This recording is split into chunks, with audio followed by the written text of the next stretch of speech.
información. Gracias. Entonces, este era un micro beaker, se ve porque tiene la mesa, la puede mover micrométricamente hasta llegar al punto donde quiere hacer la huella. Este otro tiene el indentador y encima la mesa, han puesto una mesa dura y alta, puede ir subiendo, etcétera, pero se ve que después tiene imagen también en el punto donde han hecho la huella, o sea que debe ser para medir el diámetro de la huella, ¿no?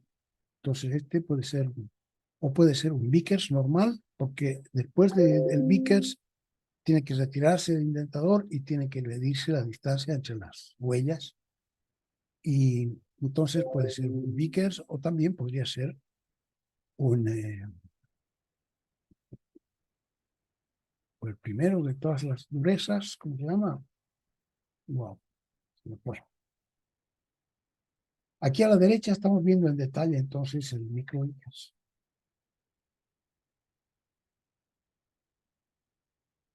Aquí estamos viendo el otro. Entonces se puede cambiar el indentador, parece, y aquí tenemos el objetivo ocular.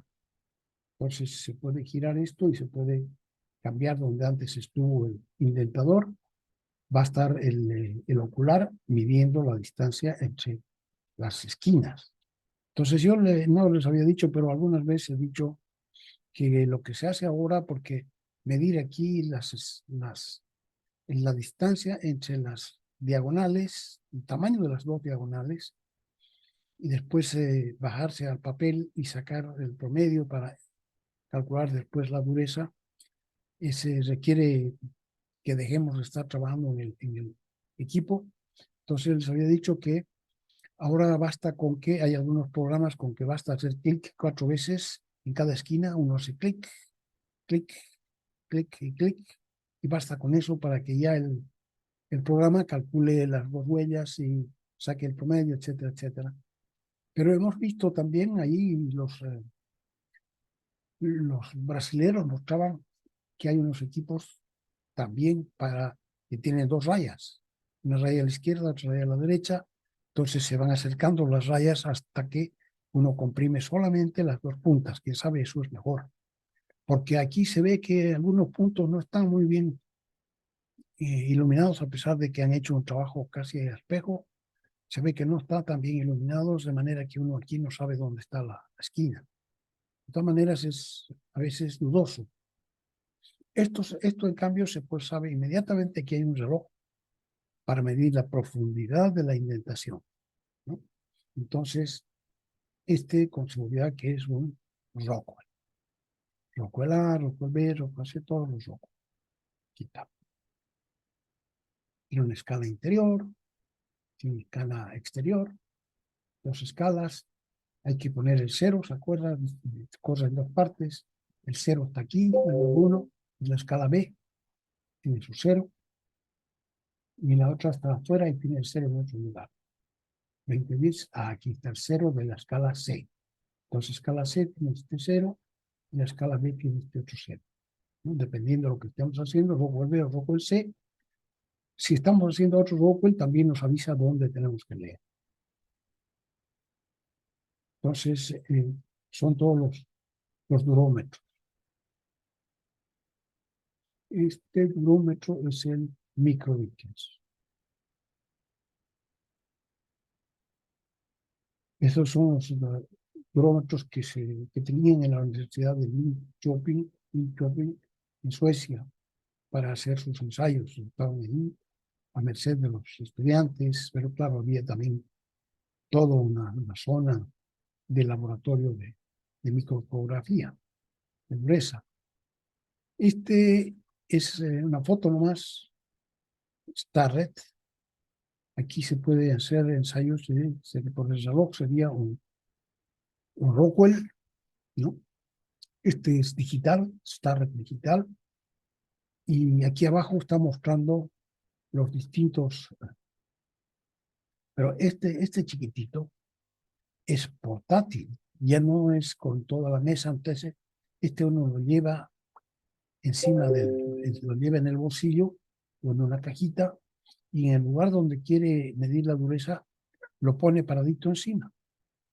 entonces dispara. Este entonces no es ninguno de los ensayos que hemos visto hasta ahora. Este es un ensayo que se ha hecho, digamos, tomando en cuenta cómo son los ensayos normales, pero este ya no hace indentación, no hace nada, este dispara, nomás aquí está la bolita que va a disparar, entonces digamos que la bolita desata ruido, y ese ruido es analizado en el STAR, ¿cómo se llama? En el durómetro, y el durómetro nos da el equivalente. Dice, si hubiera sido un Rockwell, un Rockwell C sería tanto, si hubiera sido un Rockwell B, si hubiera sido un Vickers, ¿no? Entonces este nos está dando ya todos esos. Lo único que no puede dar es el micro Vickers no lo puede dar porque aquí no puede colocar con mucha precisión. Este otro StarRed, que es un StarRed digital, y lo que dice aquí, dice durómetros StarRed de catálogo. Entonces yo he fotocopiado lo que te venía en el catálogo y lo he puesto aquí y lamentablemente no está en colores. Al centro, un durómetro portátil combina un dispositivo de impacto universal con una punta de contacto interna de carburo de tungsteno y un procesador de datos. Entonces, lo he dicho. Calcula automáticamente los valores de dureza, Vickers, Brinell, Rockwell y Short. Brinell no nos podía acordar, ¿no? Entonces, lo que nosotros queramos para que le ponemos, para que nos dé el resultado en lo que queramos. Vickers, Brinell, Rockwell o también Short. Proporciona automáticamente el valor correspondiente. Y aquí estas son, ya hemos visto, eh, unas planchitas de distintos metales. Pero lo que tienen de especial es que tienen una dureza certificada. Dicen, esto es un latón con dureza número Rockwell C, número tanto. Así cada uno tiene su dureza certificada. O sea, le dan a uno un papel de certificación para cada cuando le venden alguno de estos. Entonces, ¿para qué sirven esto? Estos son patrones. Sirven para que nosotros podamos ver si nuestros durómetros están bien y si no, arreglarlos, ¿no? Entonces, estos son equipos con dureza certificada, o sea, materiales y tablitas con dureza especificada. Otros equipos, ya hemos leído esto, ¿no? La ejecución de muchas mediciones presentadas aquí hasta ahora requiere de la utilización de equipamiento complementario, el más importante de los cuales se presenta aquí. O sea, hemos presentado lo fundamental de cada equipo, pero a veces además hay que ponerle un equipamiento complementario para hacer la medición que uno quiere hacer. Eso no está aquí ya, o están algunos cuantitos. Mármol es el nombre que recibe la base plana que se utiliza para realizar las mediciones. Es una mesa. Y control. Se fabrica en dos materiales. El mármol, entonces, es una mesa de mediciones, pero con una planitud muy controlada, ¿no? Entonces, no a cualquier cosa uno puede llamarle el mármol. Entonces, se fabrica en dos materiales, puede ser de acero o el mármol y de granito. En acero, la mesa se diseña con nervaduras por abajo que le proporcionan una mayor rigidez. Sabemos que va a ser una mesa grande, será una mesa, por ejemplo, de 1000 por 1000, o sea, de 1 metro cuadrado. Entonces estará apoyado en los extremos y cuando le ponemos un peso encima, entonces se curva un poquito, pero se curva, deja de ser plana porque tiene un peso encima. ¿Cómo soportan pesos las vigas? Porque eso es una viga, ¿no? Puede ser ancha, de 1 metro de ancho, pero es una viga que tiene una luz entre descanso y descanso, tiene 1 metro, 1000 milímetros. Cuando le ponemos una carga encima, si es una carga por pequeña que sea, si queremos, entonces resulta que se hace como entra en flexión y por tanto, para poder soportar esa carga, tiene que dejar la forma plana y volverse una curva. Entonces, para que esa curva sea lo más pequeñita posible, sea lo más parecido a una línea recta, por abajo le ponen unas nervaduras. Y eso le proporciona mucha mayor rigidez porque esas nervaduras le ayudan a sostener esa carga que le están poniendo encima sin curvarse mucho, o sea, curvándose lo menos posible. Además, dice, recibe tratamiento térmico que le proporcione la posible dureza, pero elimina las tensiones residuales internas que podrían haber existido, lo cual le proporciona estabilidad dimensional. Y esto otro es interesante, también está provista de 3 patas, de modo de quedar en equilibrio estáticamente determinado. Claro, si tiene 4 patas, si nosotros sabemos estática, sabemos que 4 patas para una carga vertical, entonces no tenemos solamente 3 ecuaciones, digamos 2 momentos y unas fuerzas. Notoria fuerzas verticales igual 0, 1. Y después dos momentos con respecto a la pata 1, vertical, ¿no es cierto? Momento de giro tiene que ser 0 y con respecto a la pata 2, por ejemplo, también.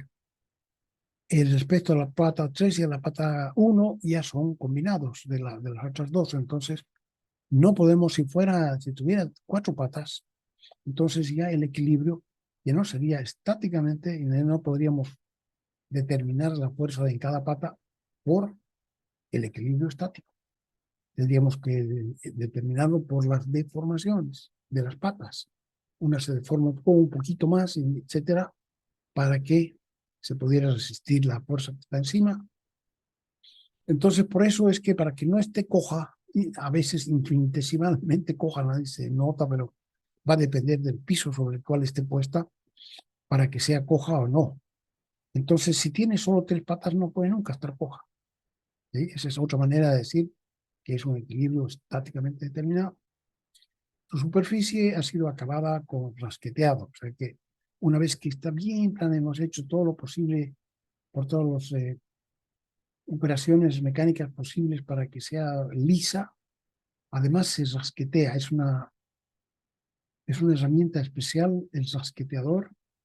Con eso ellos logran óptima planitud, pero ya no rectifican porque otra posibilidad sería someterla a una operación que llamamos rectificado. Esa operación de rectificado, vamos a ver después en la tercera unidad, sirven para dejar bien planita la superficie y teóricamente plana.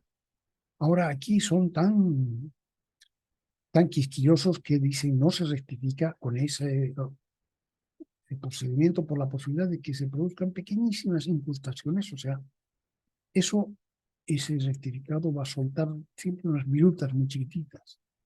Y esas virutas pequeñitas se pueden incrustar entre los granos, así como entre los dientes se nos puede quedar algo trancado, así que sea delgadito, ¿no?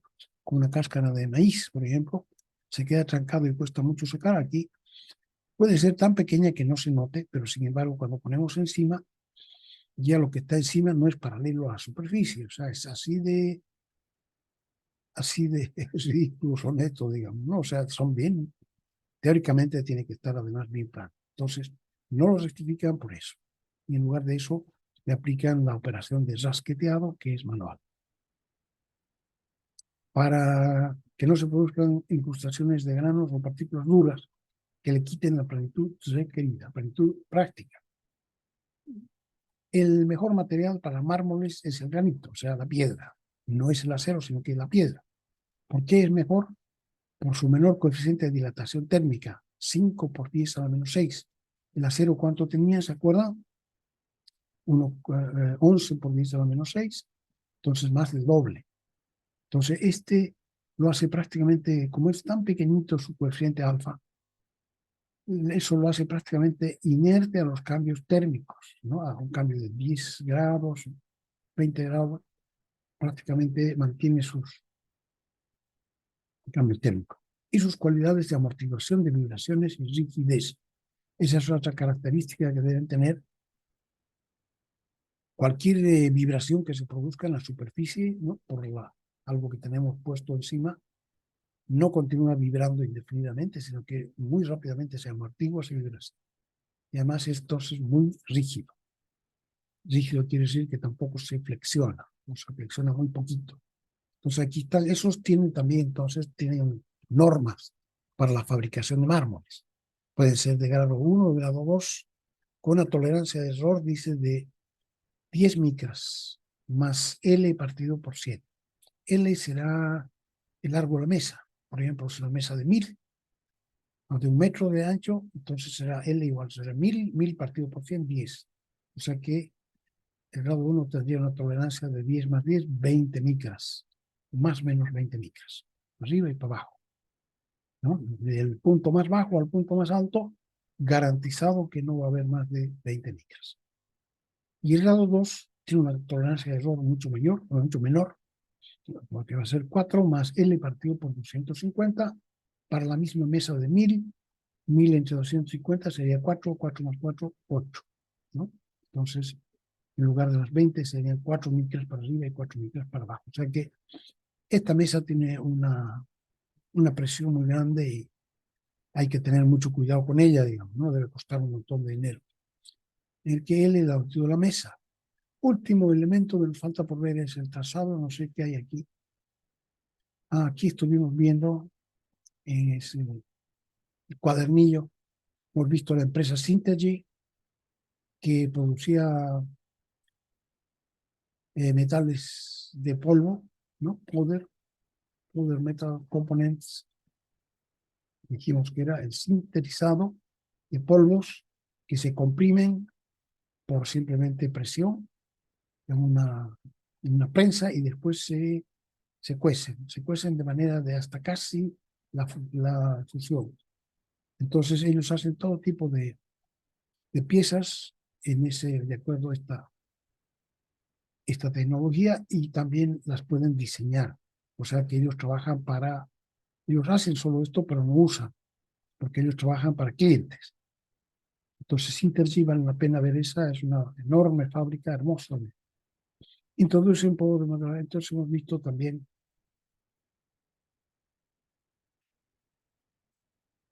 a ver, veremos esta, no hay cuarto, y ya, vamos a ver qué es, ya de compartir.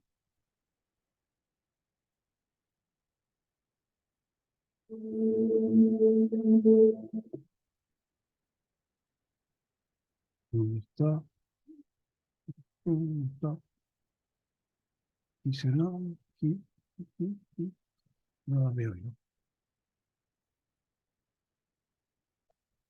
¿Será este? No, pues son nombres. Pizarra, iPhone Pad, Micros 42. Tarea, no hay nada. Entonces vamos a compartir de nuevo aquí y no vemos nada. La próxima vez lo vamos a mostrar. Entonces, pueden mirar ustedes, ya saben que pueden mirar. Nosotros cortaríamos la grabación si miramos y es la tarea 211, la tarea, describir el proceso de sintetización en especial.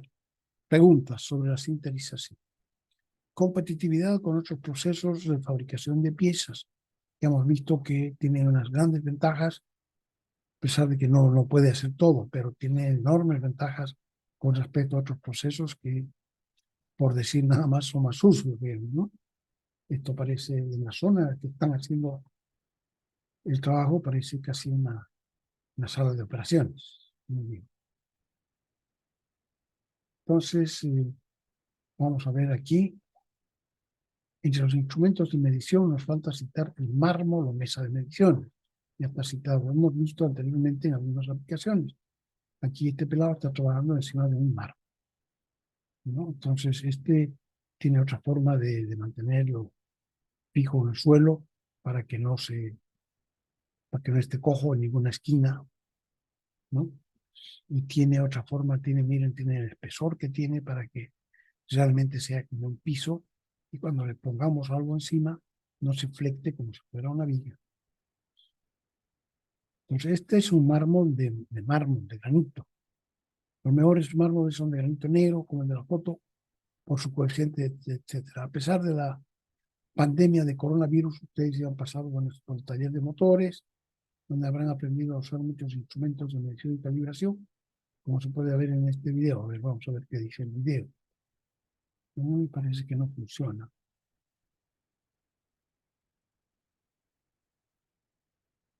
No, vamos mal.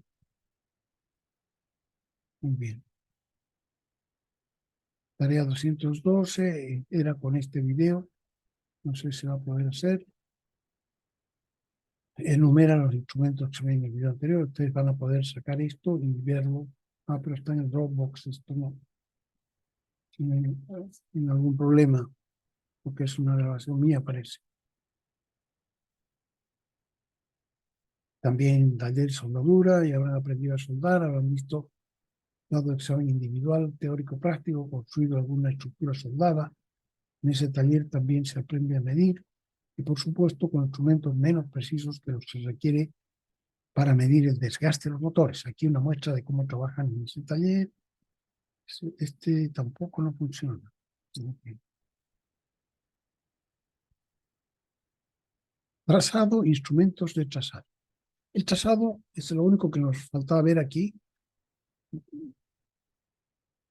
Dice, el material que se utiliza en la fabricación de partes y piezas puede consistir de semiproductos. Algunos de los materiales se llaman semiproductos, es decir, formas que ya están normalizadas y que se venden, ¿no?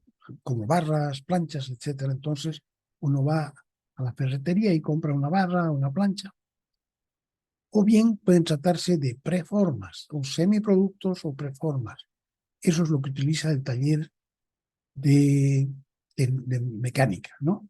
O semiproductos que los compran como barras, como planchas, de uso general. Después uno hace lo que quiera con la plancha, corta un pedazo con la barra. Las barras se venden por metros, digamos, por ejemplo, barras de 6 metros.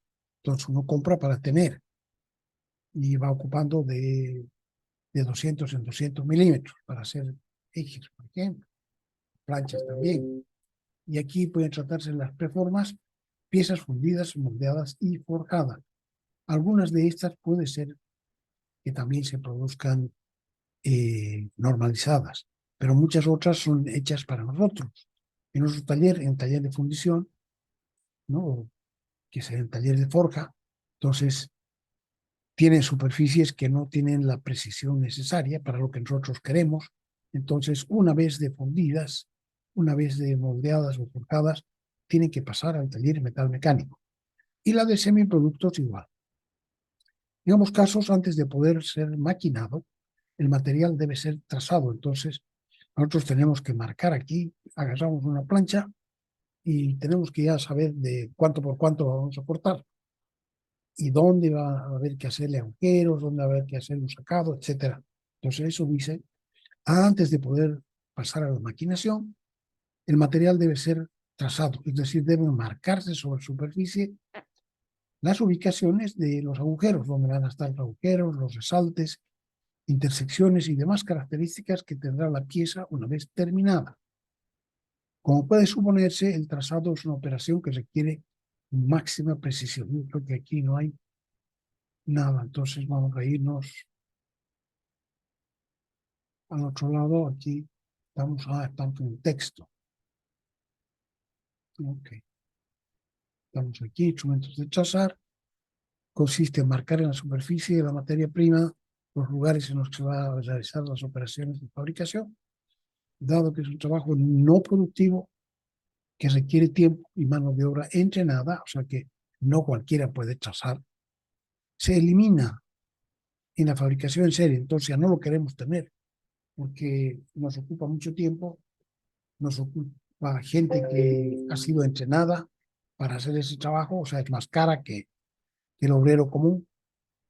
Y tenemos que tener un lugar donde vamos a hacer el trazado, etcétera. Entonces, se trata de eliminarlo cuando se pueda, en todo lo que se pueda. Entonces, para la fabricación en serie, prácticamente se ha eliminado totalmente, porque son muchas piezas que no son tan valiosas, digamos, pero que se puede, con algunos trucos, se pueden eliminar todas las marcas que hay que hacer. Ya no es necesario hacer las marcas, ponemos un tope, ponemos un... Entonces, en la fabricación en serie se sustituye el trazado por otros procedimientos mucho menos costosos, más rápidos y a veces automáticos, ¿no? Entonces, nos deshacemos de este trabajo que es no productivo. Pero claro, para eso hemos tenido que hacer otras cosas que lo hacen no necesario. Sin embargo, fabricar piezas intercambiables de modo que cada una pueda hacer el trabajo que hacen las demás. Aquel para el cual se diseñó significa hacerle los recortes, los agujeros y demás modificaciones en el lugar en que corresponda, ya que de otro modo no servirían para nada, ¿no? Aunque solo hiciéramos el agujero 1 milímetro más allá de lo que tiene que ser, ya no serviría. ¿Ya? O 1 milímetro más grande, 1 milímetro más chico, eso ya no sirve. No se puede hacer nada con eso. O sea que nosotros estamos hablando de piezas intercambiables, piezas que tienen diferencia en su tamaño, pero estamos hablando de diferencias muy pequeñitas, ¿no? No hay que equivocarse. No es que una pieza que tiene 51 milímetros puede hacer lo mismo que una pieza de 53 milímetros. No, eso no. Entonces, hablamos de diferencias pequeñas. Entonces, ya que de otro modo serían inservibles, aunque solo la hagamos 1 milímetro más aquí o más allá, o 1 milímetro más grande, o 1 milímetro más pequeño, o 1 milímetro más alto, o 1 milímetro más bajo, ya no serviría. Por tanto, las plantillas, dispositivos de fijación, topes, máscaras y demás artefactos reemplazan el trazado, deben ser muy precisos para que ello ocurra. Entonces ya no vamos a trazar, pero vamos a usar unas plantillas. Unas plantillas que hay que poner encima de la pieza con los agujeros, entonces pues nosotros copiamos agujeros. Dispositivos de fijación, como sujetamos la pieza para que siempre caiga en el mismo lugar, entonces ya no necesitamos decir muchas cosas, simplemente que contamos con que la pieza va a estar en ese sitio, o sea, la materia prima, topes para que no se pueda ir ni más allá ni más a un lado, ponemos topes, ponemos máscaras. Una máscara, sabemos, puede tener agujeros en la boca, en la nariz, en los ojos, etcétera. Entonces eso nos sirve para hacer otros trabajos. Y las máscaras son, dependiendo de cómo están hechas, son muy fáciles de colocar. Simplemente hay que apretarlas contra un lugar determinado y ya está. Entonces estos artefactos y otros reemplazan el trazado y, claro, tienen que ser muy precisos para ello. Entonces normalmente se trabajan contra una arista de referencia, o sea que en la materia prima vamos a tener que tener nosotros una arista, una superficie contra la cual vamos a colocar estas cosas. Y se llama la arista de referencia. Esa tiene ya que estar hecha para que lo demás resulte bien. Entonces, esto se basa principalmente en que toda la materia prima que se utiliza en una línea de producción de fabricación en serie tiene siempre la misma forma. Por eso se puede, por ejemplo, utilizar un tope a la entrada, el cual las detendrá siempre en el mismo lugar. O al colocarle encima una plantilla, esta caerá siempre de la misma manera sobre cada una de ellas, de modo que quedarán en el mismo sitio los lugares en que hay que hacer un agujero, por ejemplo. Aquí hay una ejemplificación simplificada, dice, materia prima, puede ser semiproductos que se compran en ferretería.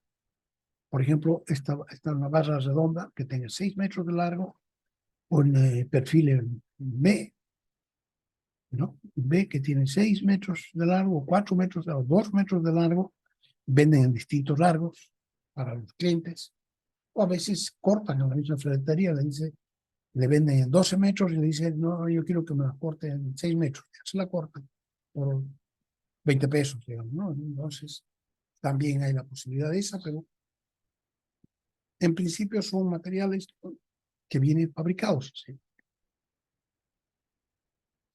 Entonces, todo este tipo de cosas lo consideraríamos también tubos. Los tubos también se venden así. Por longitud, tenemos un tubo de 6 metros, etc. Entonces vienen tapados con una tapa de plástico a los dos lados para que no se meta nada dentro, etc. Entonces, estos son llenos, una platina o pletina, que es una tira, digamos, de 5 milímetros, 4 milímetros de espesor, larga, que también se vende así. Una plancha plana es más ancha y más larga que alta. La alta apenas, digamos, podría ser, aquí está exagerado, pero podría ser una plancha de 2 milímetros de espesor. ¿Mm? Entonces esto se puede comprar trazado. Hay que pintar sobre la superficie de la materia prima para indicar los lugares en que se harán trabajos. Materia prima, semiproductos o performance. Los semiproductos son barras, planchas, perfiles, tamaños y formas normalizados de uso general en ferreterías. Performance, piezas fundidas, forjadas o moldeadas, ¿no? Entonces sería otro tipo de cosas. Antes del maquinado debe marcarse sobre la superficie, hemos leído. Aquí hay un ejemplo al cual, si no, poner un tope que parará el avance de la barra. Si se cortara siempre, se cortará así, que se cortará siempre del mismo tamaño. Si la empresa es más grande, podrá comprar las barras en por mayor o directamente en la fábrica. Va hasta Brasil y ella compra y le mandan desde allá, no pasa por. Pero siempre deberá limitarse a los diámetros que fabrica esa empresa. Yo no puedo pedirle a, si la empresa fabrica, yo quiero barras, y resulta que la empresa fabrica solamente barras de 9 milímetros de diámetro y de 12 milímetros de diámetro. Entonces yo quiero barras de 10 milímetros de diámetro. Ya no va a ser, me lo van a hacer especialmente para mí.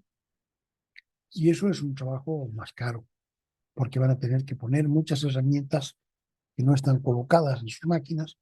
O sea que, a pesar de que yo fuera a comprarlos en la fábrica, tendría que normalmente limitarme a lo que ellos normalmente hacen. Que entonces, ¿para qué voy a la fábrica? Bueno, voy a eliminar los intermediarios, que es siempre una tajada del precio que se ganan los intermediarios, porque también hacen un trabajo, ¿no? Tienen que llegar hasta el lugar, llevar las cosas, etcétera, preocuparse. Pero también podemos saber, por ejemplo, de qué materiales las fabrican y pedir que sean de determinado material, que se tiene ventajas lo que hacen las empresas más grandes. Pedir uno especial significaría pagar un precio mayor. Entonces, estas cosas son fundidas, ¿no? Son fittings o cosas así de, de cañería o de tubería. Cuando son muy grandes ya no se llama cañería, decimos cañería, sí, ¿no? Cañería de diámetro. Ahora, estas cosas muchas veces se venden también hechas. Hay ferreterías especializadas. Entonces, el que trabaja con tubería o con cañería de estas suelen ser grandes, ¿no? Suelen tener, por ejemplo, 10 milímetros de diámetro o diámetro interior de, no sé, 3 pulgadas, 4 pulgadas, sí, 4 por 2 por 25, 10 milímetros, algo así, ¿no? Entonces, estas se venden hechas, porque no el que trabaja, las empresas que trabajan con estas cosas, no tienen fundición. Estas cosas son de fundición de fierro, de estas. Entonces, no cualquiera las puede hacer. Pero como son fundidas, no tienen la precisión. Estas son mitades, ¿no? Entonces yo a esta mitad tengo que ponerle otra mitad que es parecida a eso, pero que le viene con esta. Aquí también una que le viene con esta igual. De aquí tengo que poner una, al otro lado otra, arriba otra. Esto puede ser una llave que sirva para cerrar el paso de un fluido. Entonces, tengo que asegurarme yo que cuando ponga la otra pieza aquí, o acá, y haya presión en el líquido, no se vaya a escapar por las rendijas, ¿no? Entonces, estas partes no basta con la fundición. La fundición las deja, pero en bruto. Entonces, yo primero tengo que hacer las planitas, que se vea bien el metal brillante. Y una vez que les he hecho el metal, tengo que hacer los agujeros. A la otra mitad lo mismo, ¿no? Entonces, es un trabajo aparte que hay que hacer ya en el taller. Pero estas, digamos que son semiproductos, ¿no? Pueden comprarse porque son normalizados, o sea, no son cualquier tamaño. No puedo ir a la ferretería y diga, véndame ¿no? una llave de tanto. Claro, solamente de las que hay. De las que no hay, no puedo pedir, tendría que hacer un trabajo para mí. Y eso, pues, no hay. preformas. Algunas se pueden comprar también normalizadas de fundiciones o de una ferretería, otras pueden provenir de otros departamentos de las fábricas. Hay fábricas grandes que tienen un departamento de fundición, otros de metalmecánica, así. Entonces puede ser que en el departamento de fundición estén haciendo esas cosas. Entonces provienen del interior de nuestra propia fábrica. Eso es, aquí digamos no hay ninguna para. Las industrias de Eduardo tienen cosas parecidas, pero es difícil encontrar otras aquí, ¿no? A ver si podemos conseguir un paseo a la industria de Eduardo. Ahora es pues difícil porque somos 90 y tantos alumnos. Entonces, conseguir quien quiera meter a sus instalaciones 93 muchachos que no saben qué es lo que quieren, qué van a ver, qué se puede tocar, qué no se puede tocar, no es fácil, ¿no? Entonces, no es como otras plantas, van a ver la fabricación de aceite. Entonces, esa tiene casi todos los lugares, uno no se puede meter donde uno no se puede meter. Pero las otras incluso hay pasarelas para caminar, como se ven en las fotos de los que han ido. Pero esto ya no es lo mismo porque casi no entra nadie, son grandes superficies que tienen otras restricciones, ¿no? Entonces, ya les digo, o sea, llevar 90 y tantos es difícil. Y si no, decir, bueno, que vayan por partes. El uno va de 8 a 10, el otro 10 a 11, el otro 11 a 2. A ellos les cuesta mucho tiempo, el tiempo les cuesta, ¿no? Tener inactivo, mostrando cosas, etcétera.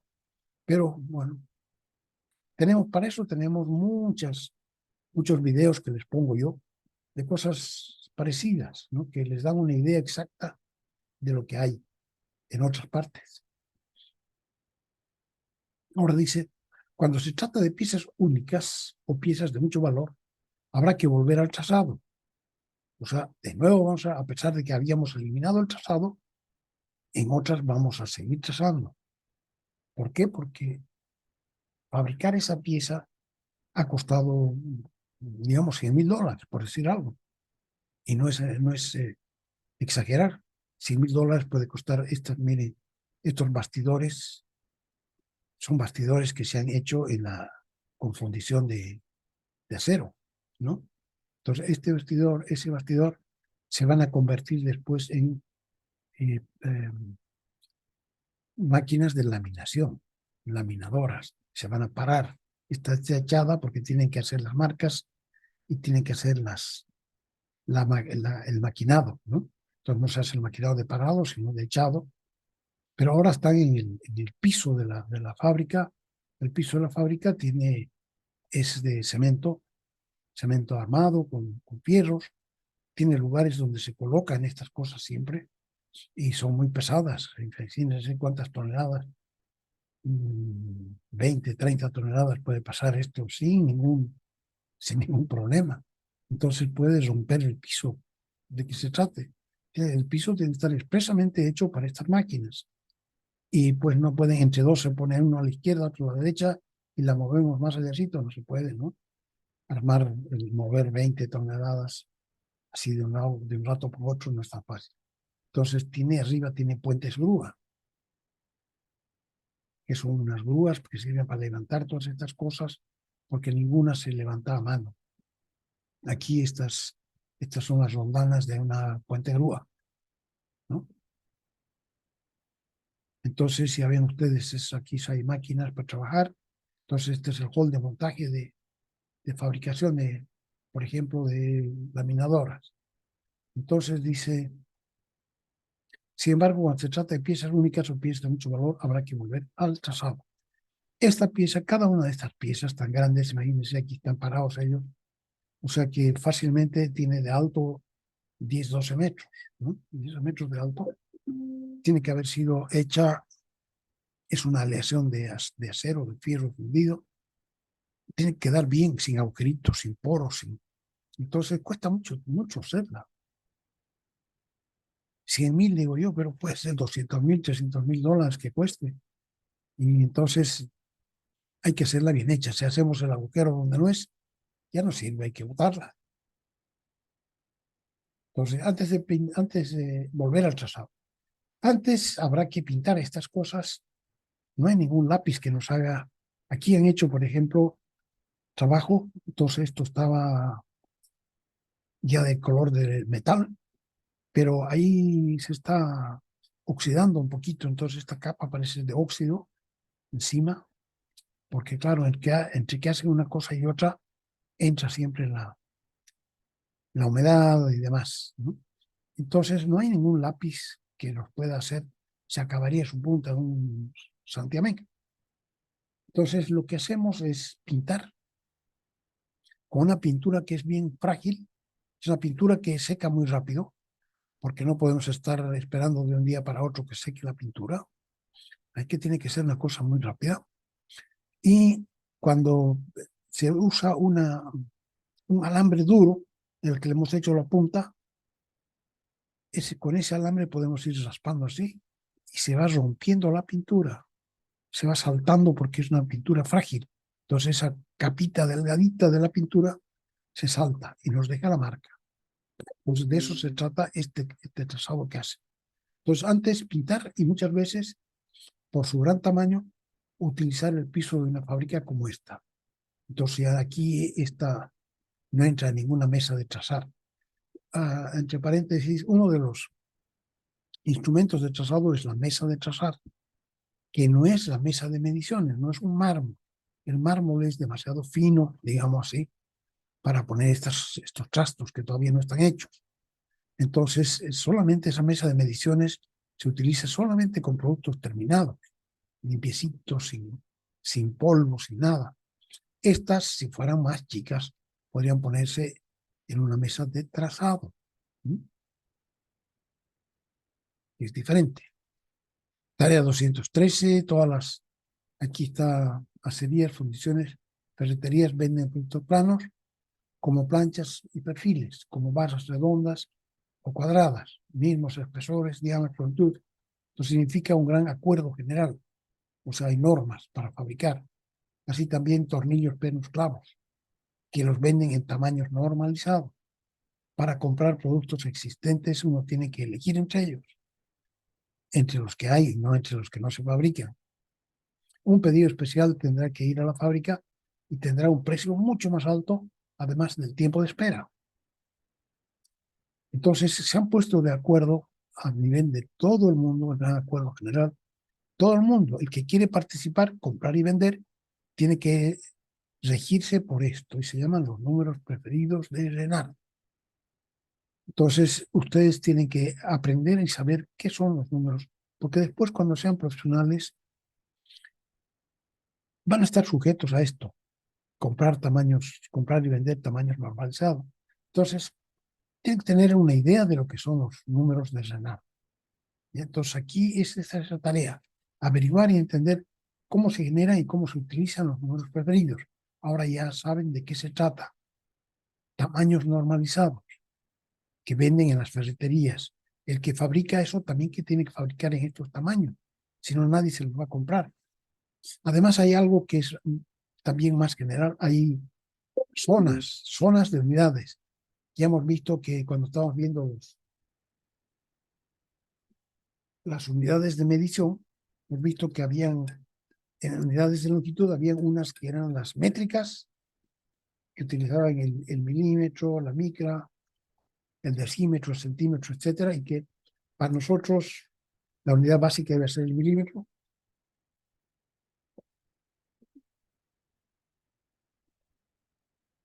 Entonces, en la zona inglesa, la unidad básica es la pulgada, aunque es mucho más grande que el milímetro. Una pulgada tiene 25 milímetros, entonces muchísimo más grande, pero es su unidad básica, así como la nuestra es el milímetro. Y entonces yo digo la nuestra porque nosotros estamos en esa zona, queramos que no. Ahora, también creo que hemos hablado nosotros, si los gringos americanos quieren vender autos en Europa, Europa es del tamaño de esa métrica, entonces, ¿qué hará? Tiene que fabricar autos métricos. Todas sus piezas tienen que estar hechas en milímetros. Y si los europeos quieren vender autos o los japoneses quieren vender autos en Estados Unidos, tienen que fabricar autos en pulgadas. ¿Entienden? O sea que nadie puede invadir el territorio de otros. No lo van a dejar porque su ley dice que no, que tienen que tener permiso antes. Ahora, aquí pues nuestro, en realidad no es un país, es un paisaje, donde entra el que quiere y sale el que quiere y trae lo que quiere, a pesar de hacer todo el daño que pueda hacer, lo que sea, igual todo se trae porque le dio la gana, ¿no? Entonces resulta que nuestras ferreterías tienen que tener tornillos, el doble tienen que tener, la mitad del tornillo métrico y la mitad del tornillo en pulgadas. Lo mismo con pelos, con clavos, con etcétera. Entonces nosotros, además de todo de ser pobres, usamos el doble de cosas que usan los europeos, el doble de cosas que usan los americanos. ¿Por qué? Porque nuestros autos hay unos que están en pulgadas, otros que están en métricos, hay otros que los han arreglado, entonces son métricos, pero tienen algunas piezas en pulgadas. Es un desastre. Pero así es nuestra vida. A ver si ustedes van arreglando de a poco las cosas que se pueden arreglar.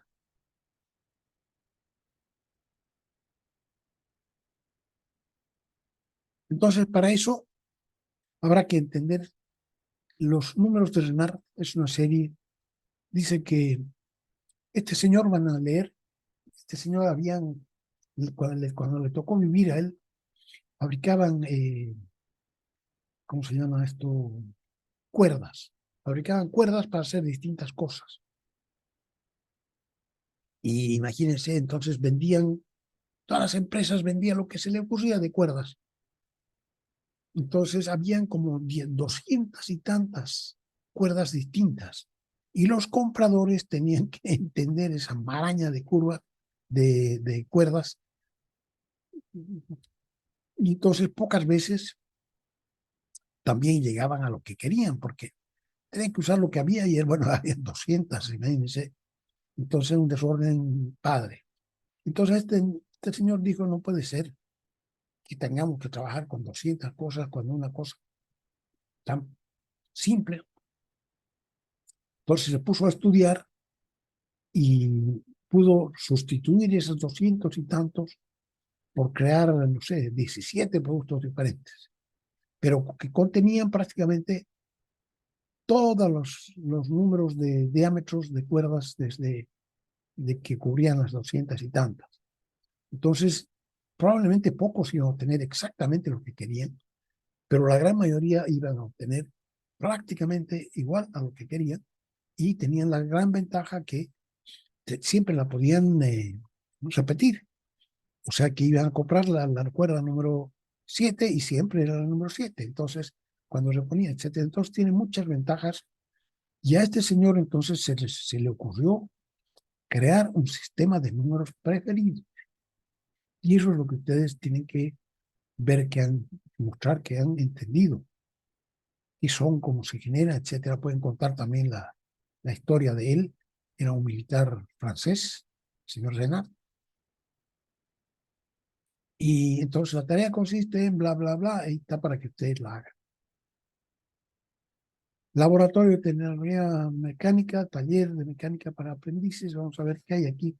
Ojalá que esto se pueda mostrar. Vamos a ver. Ah, esto sí. Pero vamos a dejar de grabar. ¿Dónde está? Ay, señor. Vamos a compartir pantalla. Está. Pero vamos a... no se puede saber dónde dejo de grabar. No quiero compartir. Yo compartir. Aquí. Pausar la grabación. Ah, entonces vamos a compartir. Dejar de compartir. Compartir pantalla. Esto.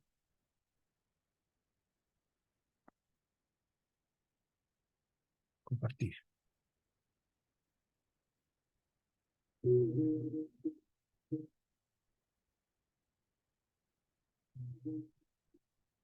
Laboratorio de Tecnología Mecánica. Esto es más bien un taller donde se ven las operaciones básicas de mecanizado. Las prensitas Cada alumno tiene su prensa. ¿Qué les parece? Podríamos tener así también o prestarnos del taller tampoco ellos tienen. Y de objetivos, identificar un ejemplo de ficha de fabricación o hacer una ficha de fabricación para realizar la pieza encargada. Entonces le van a entregar a la ficha diciendo tú tienes que fabricar esto. Se sabe de qué material, de qué cosa, bla, bla, está todo listo ahí en la ficha. Identificar las características de las herramientas usadas en las operaciones básicas de mecanizado y aprender las técnicas y metodologías de las operaciones básicas.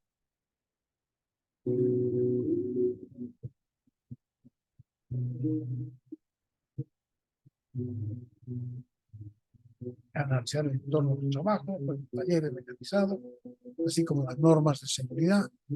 Déjenos mirar, ahí está. El equipo de trabajo. Pieza bruto, un pedazo de una laina, una sierra manual. Miren la punta de trazar. Con eso van a trazar un compás de puntas de acero. Una reglita trazada de milímetros. Pies ahí, un calibrador. Un punzón para hacer unos puntitos donde va a ir al centro. Troqueles de marcado, números, un goniómetro, una escuadra, rocas.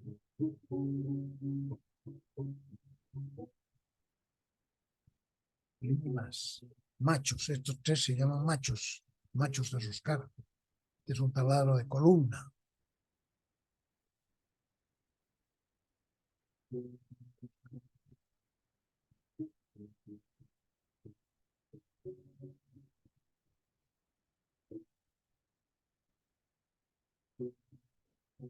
¿Cuál es el método que usan? Realización de diferentes mecanizados utilizando taladros de columna, etc. Entonces me dan distintos trabajos, hay una hojita donde está, donde indican qué cosa tienen que hacer, una hojita de fabricación.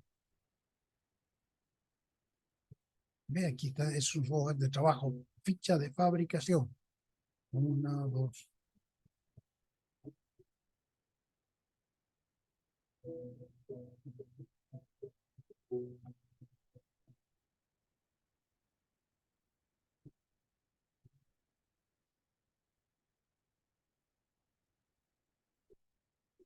Un granete, ese se llama un granete. Ellos dicen que es un punzón, pero se llama un granete. Cerrado o aserrado. Yo digo aserrado. Ellos dicen cerrado, limado, con limas. ¿Recuerdan la dureza? Limas, dureza a la lima. Esa es una lima. Si no le saca virutitas, quiere decir que agarró y está dura.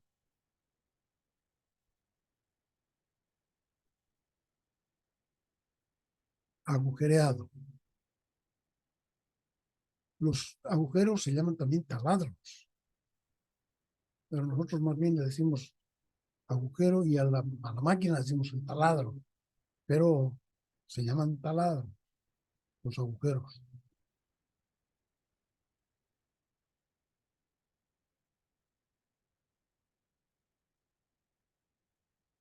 Una planchita le han dado para hacer el trabajo.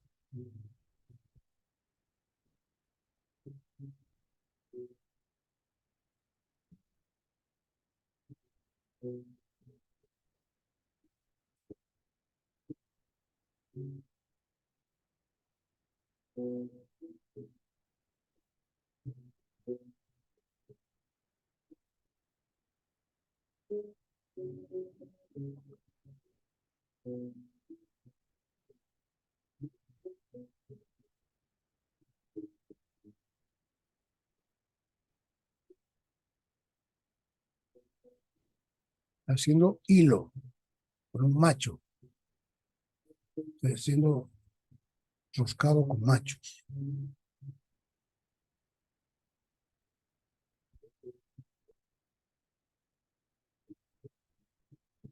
está viendo que esté perpendicular.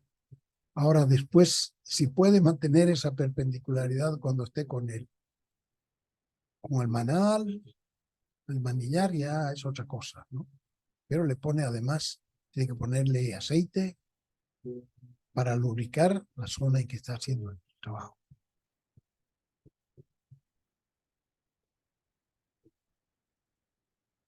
Disminuir el roce, disminuir la posibilidad que se pueda romper.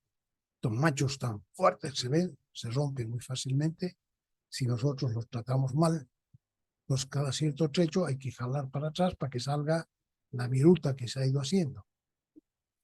Y aquí es donde él tiene que ver que se mantiene vertical su macho. Ahí está. Ahí está hecho el agujero, pero no está hecho todavía el hilo. Entonces, con un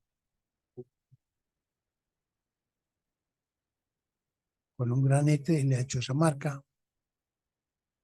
Y ahí va a venir otro agujero seguramente.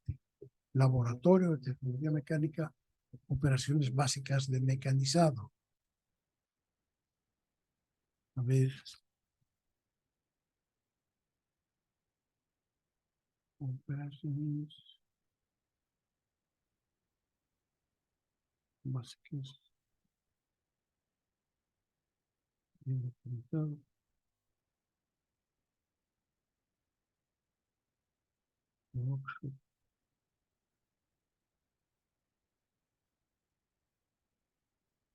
Bien.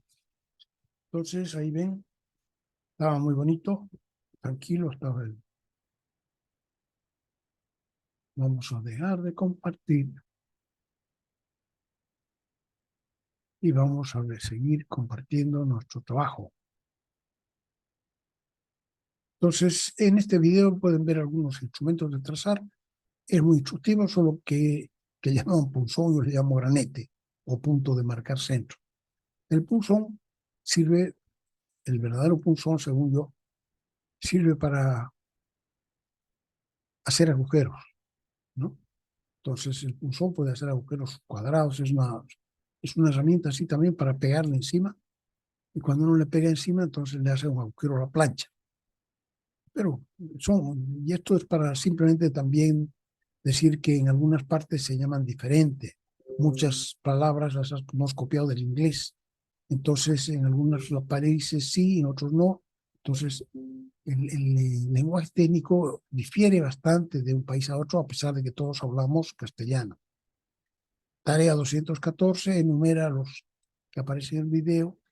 Para terminar el primer capítulo de metrología, hacemos una breve mención al control estadístico de calidad. Esto sería lo que falta por ver. Dice, pondré aquí tal como lo solía mostrar en clase con pocas modificaciones. Y aquí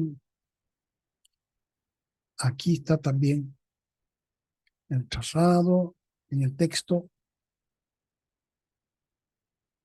Y aquí muestra estas piezas, herramental, mesa de trazar. En la otra, en el cuadernillo, no están. Aquí dice mesa de trazar. ¿Qué cosa es la mesa de trazar? Aquí dice, entonces, describe cómo es una mesa de trazar, pero dice, consiste en general en una plancha rectangular de fundición. Entonces, no es como la otra que va a ser un mármol o fundición de acero. Esta es una plancha rectangular de fundición. Tiene los cantos escuadrados, de manera que podamos confiar nosotros en que hay 90 grados entre un lado y otro, entre arriba y el perpendicular, soportada por una mesa de madera o metálica. Entonces esa plancha la han puesto encima de una mesa fuerte, que puede ser metálica, puede ser madera. La superficie no tiene requerimientos especiales de calidad superficial, mire, solamente de planitud, o sea que puede ser rugosa, a nadie le importa, pero tiene que ser, digamos, plana. Cuando se trata de dimensiones muy grandes, puede utilizarse directamente el piso con fundación y para trabajos superficiales especiales. Las piezas a trazar se sujetan convenientemente sobre la mesa. Antes de realizar el trazado, la mesa se constituye en un plano de referencia que en general es paralelo a la las caras principales de la pieza. A su vez, la pieza debe tener ya trabajada una cara, superficie, soportes o algún eje que le servirá de elemento de referencia. A partir de ese eje o a partir de esa cara va a trazar todos los otros elementos, respecto al cual se trazarán todas las demás medidas, ¿no? Se llama entonces superficie de referencia o elemento de referencia. Sobre ella se colocan instrumentos tales como las escuadras y principalmente el gramil para el trazado de piezas paralelas a la base. Otro de los instrumentos, estamos viendo los instrumentos de trazar, la regla de trazar, fabricada en acero y graduada en milímetros o medios milímetros, con longitudes que van de 300, algunas mesas de 300, otras de 200 milímetros nomás, pero 300 también a 1500, o sea, metro y medio algunas grandes.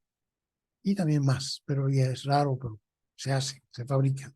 Punta de trazar consiste en una varilla de acero duro templado, con puntas afiladas que le sirven para rayar por raspado las líneas sobre las superficies metálicas. Punto de marcar o granete. Este punto de marcar o el granete está hecho de acero templado y punta cónica. Se golpea con un martillo para marcar los centros y líneas. Está aquí en bruto. Aquí está en la regla, está en el transportador, está en la falsa escuadra, una regla también con apoyo atrás para pegar así, si la parte de atrás es la superficie de referencia, la podemos pegar ahí, aquí también está también, escuadras metálicas, aquí un martillo, aquí tenemos una punta a marcar, trazar, martillo, el granete y un lápiz. Los lápices de uso sumamente restringido. También se utilizan compases. Ya hemos visto los otros compases de estos. Ahora, estos son para agujeros relativamente pequeños, pero no muy pequeños ni muy grandes. Entonces, cuando son muy grandes, usamos esta barra que tiene dos puntas metálicas. En la una ponemos en el centro y medimos cuánto vale el radio y trazamos. Entonces, ese es un agujero grande, de 300 milímetros de radio, por ejemplo. Entonces, en una plancha vamos a hacer un agujero de 600 milímetros. Entonces, con este no lo podemos hacer, con este compás. Y cuando son muy chiquititos, también es difícil de usar, difícil de poner exactamente. Entonces aquí, fíjense, estos son como un conchito de compás, ¿no? Un resto, como esos lápices que utilizan ustedes y que cuando se está acabando, lo siguen utilizando hasta que ya no lo pueden agarrar con la punta de los dedos. Entonces, eso parece ser este compás chiquitito, y entre medio, la punta, entre medio están separadas. Por aquí le ponemos un, un, eh, un calibre de distancia que nosotros queremos. Entonces estamos seguros de que el radio de tanto. Falsas escuadras. Son escuadras metálicas cuya abertura puede colocarse formando un ángulo cualquiera. Están provistas de lados o extremos fijos dispuestos formando ángulos más comunes. El gramil, provisto de una base plana y una varilla perpendicular. Y esa varilla es una columna sobre la que se desplaza una corredera articulada que le permite sujetar una punta de trazar en cualquier posición. Entonces, esta es una descripción bastante buena, pero mejor vamos a mirar. Se utiliza para trazar líneas rectas paralelas a la mesa, a cualquier altura. Estos son gramiles. Estos son de nuevo cachitos. Si esta es nuestra pieza, nosotros queremos trazar una línea horizontal en esa pieza a una determinada altura. Entonces, esto lo vamos a poder coser nosotros. Está puesto sobre una mesa de trazar. Este es nuestro gramil. Aquí adentro le vamos a poner nosotros algunos calibres, de manera que la altura sea de tanto. Si es más chiquitito, o como un cachito, ¿no? un lápiz que está terminando de usar, entonces también la raya que hagamos va a ser paralela a la mesa. Así. ¿ya? Así, estos son los gramiles chicos. Ahora, los gramiles más grandes son como este. Este es el más normal, una base y una columna que es una, una varilla redonda. Una varilla redonda lisa. Y aquí está cruzado, tiene una pieza que con un tornillo aquí, cuando se suelta, se queda fija en la altura cuando se aprieta. Cuando se suelta, puede subir y bajar. Y cruzado con eso tiene un alambre con punta. Entonces, el alambre con punta está marcado ahí. Esta tiene una regla vertical para acercar el gramil y decir, voy a grabar a 22 milímetros. Entonces, ponemos a 22 y apretamos. ¿Sí? Entonces, es el gramil normal. Y después vamos y ponemos así la raya a 22 milímetros, ¿no? Haciendo coser la base. Ahora, este es un gramil, pero más adinerado, cuesta más dinero. Tiene una regla en milímetros. Y esa regla en milímetros tiene aquí la misma pieza que sube y baja, pero tiene, además de eso, aquí tiene un óleo. Entonces puede ser 22,3 milímetros. ¿Ya? Entonces son los gramiles, grandes y pequeños. Pintado de piezas. Esto, antes de trazar, las piezas deben pintarse a brocha mediante uno de los siguientes procedimientos. Primero, si son superficies fundidas o forjadas. La pieza ha sido forjada o viene de fundición. Se pintan con tiza desleída con blanco de España. Esto eran las piezas que estaban allí de las laminadoras, ¿no? Piezas fundidas y forjadas. Se pintan con tiza desleída, tiza hecha al polvo, tiza blanca, o también con blanco de España. Es una pintura que se llama blanco de España, con aceite lino, es un tipo de aceite que se utiliza para pintar. Y además aguarrás como diluyente. Entonces es una pintura blanca y se pinta, como hemos visto con esa que estaba en colores. Seca rápido y es además frágil. Entonces, cuando pasemos la punta a marcar, va a ser una rayita. Superficie, ve si son superficies de trabajo trabajadas o pulidas. Se pintan con una solución en agua de sulfato de cobre. Esta es medio verde, medio zulosa, ¿no? Tiene ese color. Es simplemente una solución en agua de sulfato de cobre. Cuando se seca, queda así. Y bueno, hay que esperar que se seque esto, porque es agua. Y grandes superficies trabajadas se pintan con una solución de goma laca. En alcohol, este goma laca debe ser una sola palabra, creo yo, que son un pegamento especial que se vende en láminas.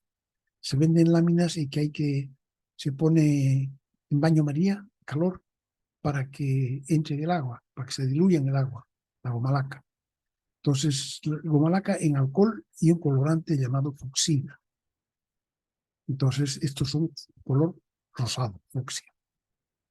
Entonces, esas son las tres sustancias que se utilizan para pintar antes de ponerse a marcar.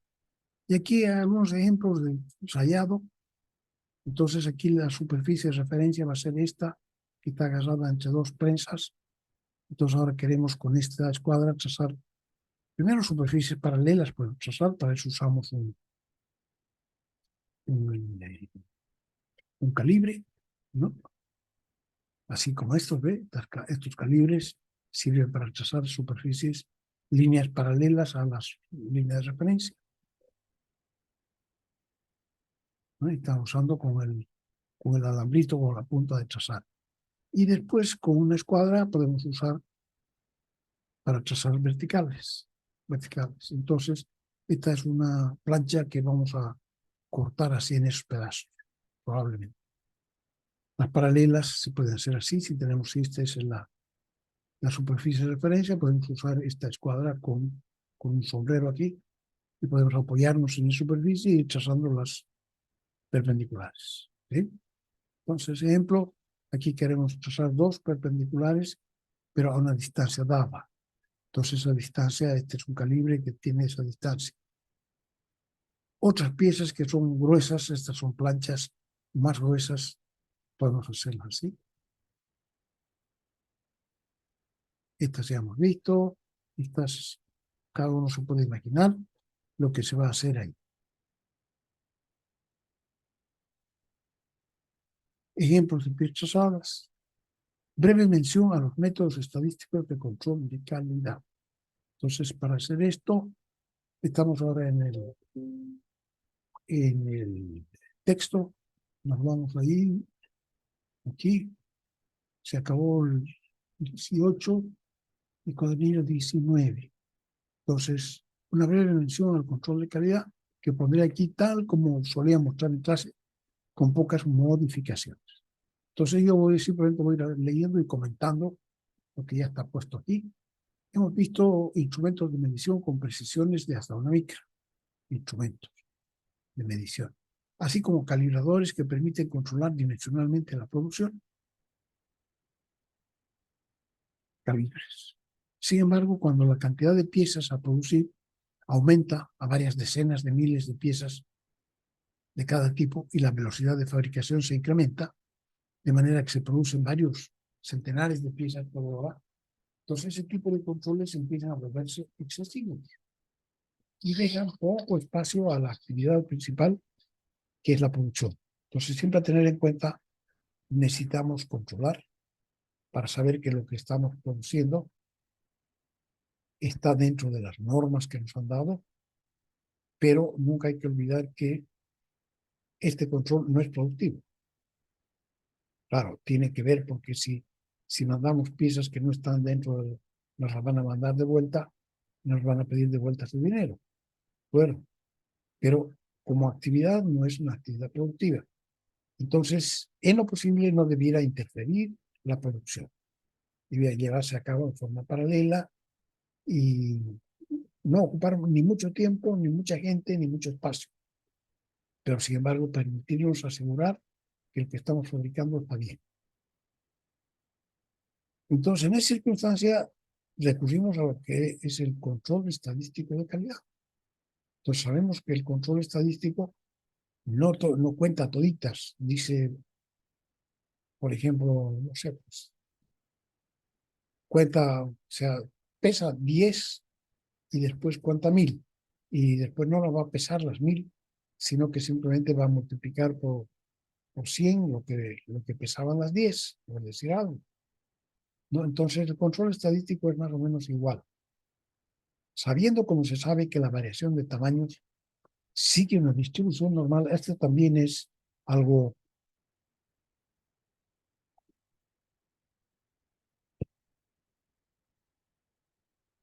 comprobado. Cuando producimos algo, la calidad, que puede ser el largo, el ancho, la composición de lo que estamos produciendo, no va a ser igual. Siempre va a tener unas más chicas, unas más grandes. Si vendemos litros de leche, algunos litros van a ser un poquito menos del litro, otros van a ser más grandes, o si queremos que todos estén encima del litro, pues la más chica va a ser un litro, pero la más grande va a ser 1 litro y 100 gramos, o sea, siempre va a haber diferentes tamaños. Y que esa distribución de tamaños, si nosotros empezamos a medir cuánto pesa cada una de las bolsas que vamos a vender, vamos a ver que esas bolsas, el tamaño de las bolsas, sigue lo que se llama una distribución normal al azar. La cantidad que hay de cada una es una distribución normal al azar. Normal porque siempre, cuando fabricamos algo, siempre resulta lo mismo. ¿No? Es una distribución normal. Normal quiere decir que siempre ocurre. Y al azar porque si tomamos una cualquiera, puede está dentro de la distribución, pero en cualquier parte. Entonces, si estamos haciendo tamaños, lo mismo, longitudes, lo mismo va a pasar, siempre va a estar dentro de una distribución normal. Entonces, se puede recurrir al control estadístico sabiendo como se sabe que la variación de tamaños sigue la distribución normal al azar, según la cual la cota bajo control por ejemplo, digamos, la longitud, sigue una distribución de frecuencia normal, o el diámetro. Entonces, ¿cuál es la distribución de frecuencia normal? X la podemos llamar X raya sigma, un par X raya sigma. Dice, ¿qué quiere decir? Que las mediciones se agrupan, todas las que midamos nosotros van a estar cerquita de esta X raya. Y la X raya es la media aritmética. Entonces dice, las mediciones se agrupan alrededor de la media aritmética. Se agrupan alrededor de X raya. Unas a la izquierda, unas a la derecha, pero están cerquita de X raya. Y las desviaciones mayores son cada vez menos frecuentes. O sea que también cerquita, y las que no están tan cerquita también hay, pero son menos. Mientras más lejos de X raya estemos, menos mediciones van a haber. Eso es la distribución normal. Casi todas se apiñan alrededor de la media aritmética. Entonces, según esto, para la distribución normal, el intervalo que va entre X raya menos 3 sigma, sigma es la forma en que están distribuidos los tamaños, ¿sí? En una distribución normal, así se llama, ¿no? Mientras más grande es sigma, más grande la dispersión. Pero eso se marca aquí mismo, porque dice el intervalo entre menos 3 sigma y más 3 sigma, a partir de X raya menos 3 sigma más 3 sigma, ya contiene el 99,73% de las mediciones. O sea que fíjense, así es el parámetro sigma, que se llama la desviación normal de la distribución normal. Se llama la desviación normal. Bueno, pueden ver ustedes, saben más que yo de estadística y etcétera, y de distribuciones también. Entonces, se sabe que siempre en una distribución normal, entre menos 3 sigma y más sigma, ya se tiene el 99,73% de las mediciones.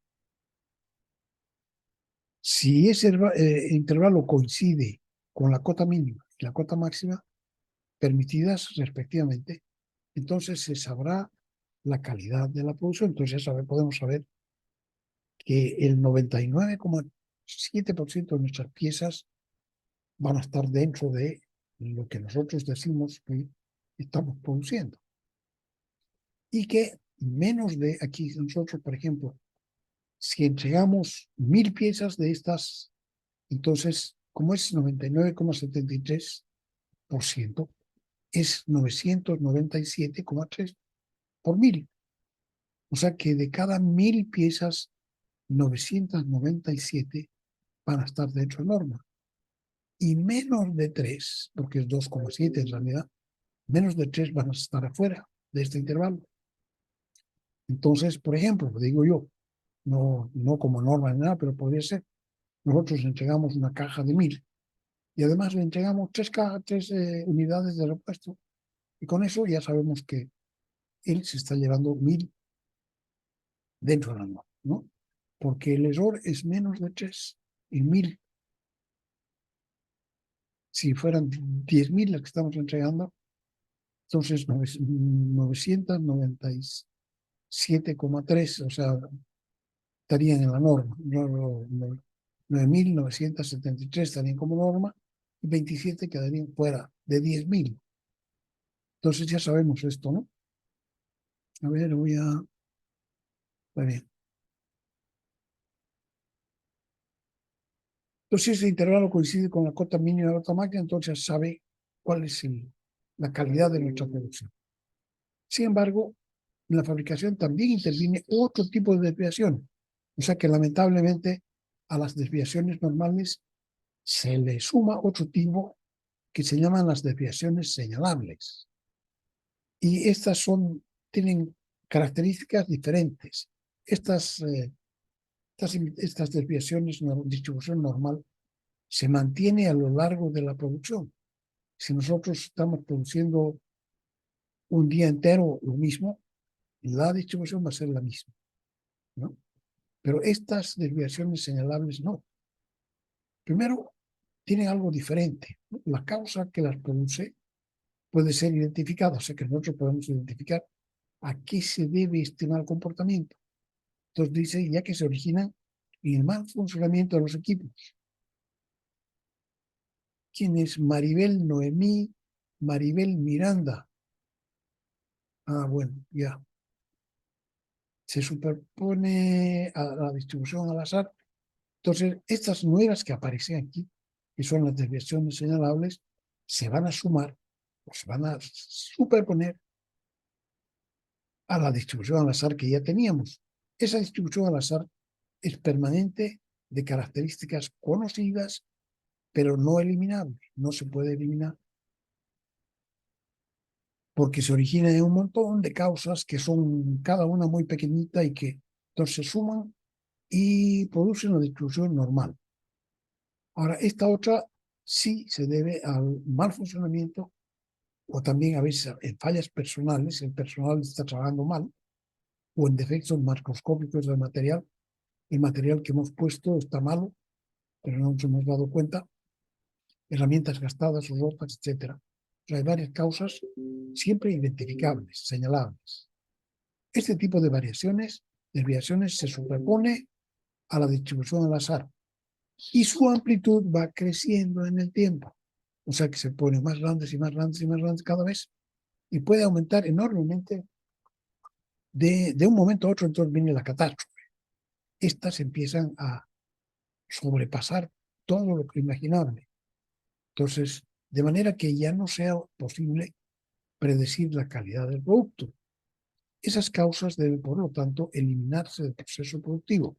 Nos gustaría que no hubieran desviaciones señalables en nuestro proceso de fabricación, porque estas son fregadas, ¿no? Van a ir creciendo y de un momento se van a hacer tan grandes que ya no vamos a poder decir qué calidad tiene nuestro producto.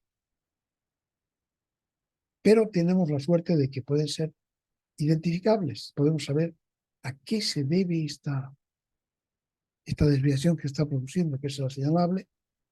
Entonces, ¿qué hacemos? Para detectar la aparición de las causas señalables, con el fin de eliminarlas, ¿qué se hace para detectar que ya están apareciendo? Porque resulta que al principio, cuando empezamos a producir, no aparecían solamente las al azar. Teníamos una distribución al azar prácticamente perfecta. Entonces, de repente, a la mitad de las 3 horas y cuarto, empiezan a aparecer causas señalables. Entonces, ¿qué hacemos con el fin de eliminarlas? Entonces, lo que estamos estudiando es el sistema de control estadístico de calidad. Entonces, ¿qué hace el control estadístico de calidad? Hace muestreo de la producción. Cada cierto tiempo, que se llama el tiempo de muestreo, saca dentro de lo que sale de la máquina, está saliendo así como, ¿no? Como confites, una y otra y sale. Entonces nosotros cada hora, digamos, si fuera cada hora el tiempo de muestreo, venimos y sacamos 5 unidades. Esa es nuestra muestra. A la próxima hora, a las 11, venimos, sacamos de nuevo 5 unidades. A las 12 volvemos otra vez 5 unidades. Entonces, cada cierto tiempo sacamos un número indicado, siempre el mismo, de unidades. Normalmente lo que se usa entre 3 unidades, 6 unidades, lo que queramos. Vamos a usar 5 siempre, por ejemplo. Entonces, a cada muestra la llevamos a nuestro laboratorio y a esa sí que le hacemos la estudiamos. Entonces, por un lado, tomamos el tamaño, los diámetros fuera y sacamos la media aritmética del diámetro, X raya, de esa muestra. No es la del universo entero, no, sino que es la de esa muestra. Y además calculamos el rango. Ustedes saben cómo se llama, cómo se calcula el rango de cada una de las muestras. Entonces, se construye, para detectar la aparición, se construyen 2 gráficas. Suponiendo estas gráficas, ¿cómo se construyen? Se construyen suponiendo que solamente existe distribución al azar, o sea que no hay las de causa señalable, en las cuales se van incluyendo. Entonces, en esas 2 gráficas, cada vez que hacemos un muestreo y sacamos una media aritmética y un rango, En las dos gráficas vamos a ir poniendo una crucecita cada hora, incluyendo los puntos resultantes del muestreo X raya y R. Aquí no he podido poner X raya en el Word, no me ha dejado, o no sé. La carta X es una de las gráficas que tiene centro en X raya, la media aritmética. Y en el sentido vertical tiene hacia abajo 3 sigma, X raya menos 3 sigma, que le llamamos el límite inferior de control, y al otro lado X más 3 rayas arriba, más 3 sigma, y le llamamos el límite superior de control. Entonces ya tenemos el espacio donde debieran estar todas nuestras marquitas que vamos a ir poniendo cada hora, debieran estar entre el menos 3 sigma y el más 3 sigma. ¿Por qué? Porque ya hemos visto que si tuviéramos solamente distribución normal al azar, 99,73% de las muestras de los muestreos debieran estar aquí. O sea, prácticamente todos. Sería rarísimo que nos toque, ¿no? Entonces, si hubiera solamente, como hemos construido las cartas, suponiendo que solo existe esa distribución, entonces los puntos que vayamos poniendo tienen que estar aquí adentro, entre el menos 3 sigma y el más 3 sigma, en el eje horizontal. Y en el eje horizontal, entonces, ponemos el tiempo de muestreo, a las 10, a las 11, a las 12, así, los tiempos en que vamos a muestrear. Entonces, en ese punto ponemos el próximo puntito, que así, que es el que acabamos de sacar del laboratorio. Entonces, aquí, digamos, a las 9, empezamos a las 10, a las 11, a las 12, a las 3. Lo normal es, como es al azar, unas van a ser un poquito más chicas, otras más grandes. Estas se llaman la carta X, raya, porque se basa que en el centro viene la media aritmética. En este caso había sido 12. Puede ser cualquier valor. Y menos 3 sigma aquí, más 3 sigma, 12,012. O sea que sigma, ¿cuánto vale? 12 entre 3 a 4. 4 micras vale el sigma, ¿no? Y aquí para abajo y también para arriba. Entonces, todos nuestros puntos, los que vamos sacando cada hora, porque esto es el tiempo de inspección, de muestreo, debían quedar aquí adentro, pero de repente empiezan a desplazarse con una dirección definida, acercándose a uno de los bordes, ya sea el límite superior o el límite inferior de control. Quiere decir que ha empezado a existir otro tipo de distribución que se está sumando a la que ya teníamos y que era la normal. Entonces aquí decimos nosotros, si sigue la polinomial ya va a estar afuera, ¿no? Entonces podría ser que decidiéramos parar en ese momento y arreglar las cosas. Entonces esa es la carta X raya, la carta X se llama. Y la otra es la carta graduada, es la que se colocan los valores del rango. Es parecida, en realidad lo que interesa es que también se llama grados R, carta graduada.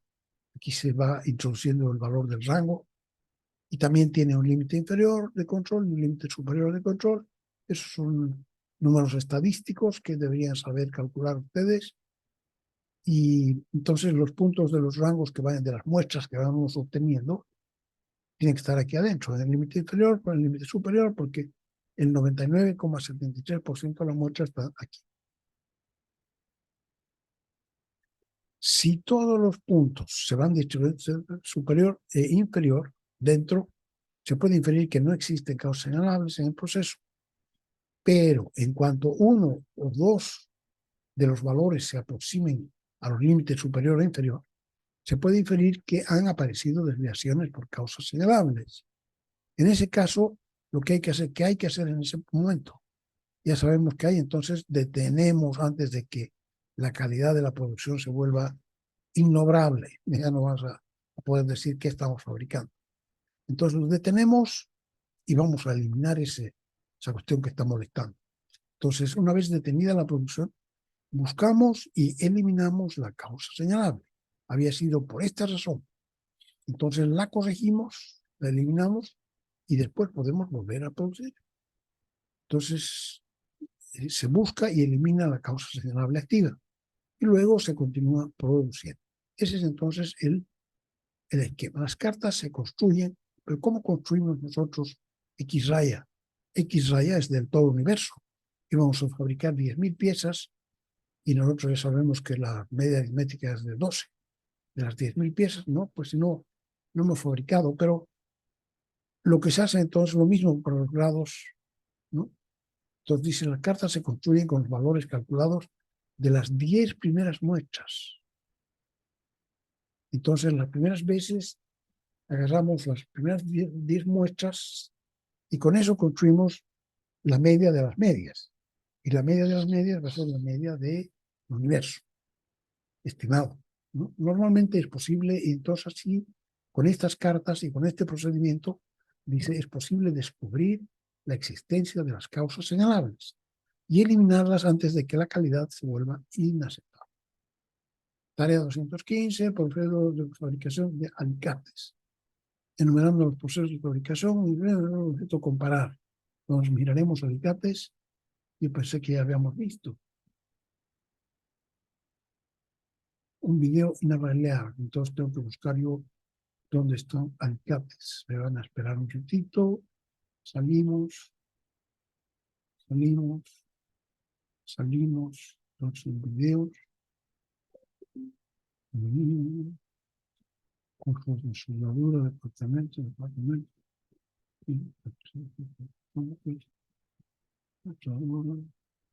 Tenemos que irnos donde procedimientos de plancha. Aquí puede haber. Si va a ir en llaves del pico, que hemos dicho alicates, ¿no? Esta de aquí.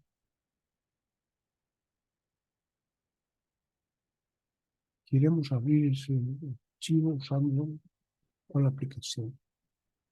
La Power no.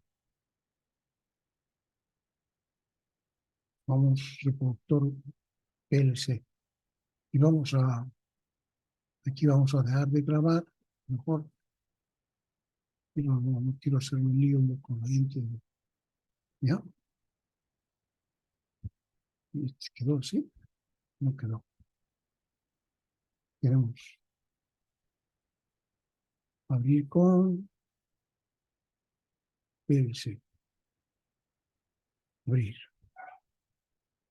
Dejar de compartir. Los alicates nacieron unos 2000 años antes de Cristo. Unos grabados antiguos muy... Quiero poner. ¿Estaban viendo algo? No están viendo nada. Vamos a recién, voy a poner No aquí. sé. ¿Se veía algo o no se veía nada? No se veía Me nada. avisan. A ver, esto compartir. A ver, dejar de compartir. Ahora sí. Ya un ratito, pero no tenemos sonido. Primero voy a poner sonido y optimización del sonido. Entonces ahora ponemos esto y ponemos compartir. Ahora ya se ve, ¿no es cierto? Entonces vamos a poner comienzo.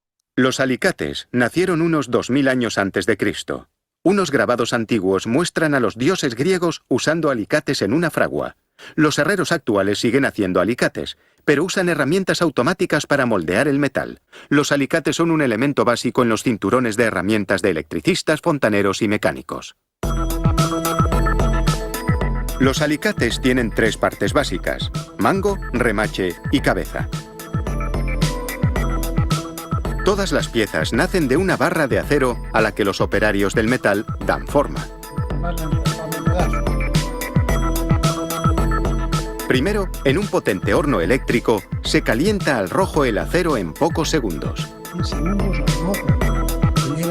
Después, un operario introduce las varillas candentes, una de cada vez, en un molde de forja. Un enorme troquel de forja golpea la varilla contra el molde aplicando toneladas de fuerza. Son necesarios hasta 4 impactos para que la varilla adquiera la forma del molde.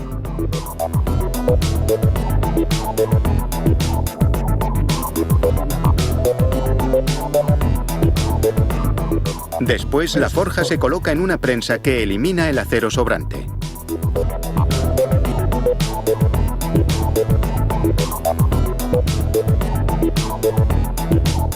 Se necesitan 2 varillas forjadas para hacer un alicate.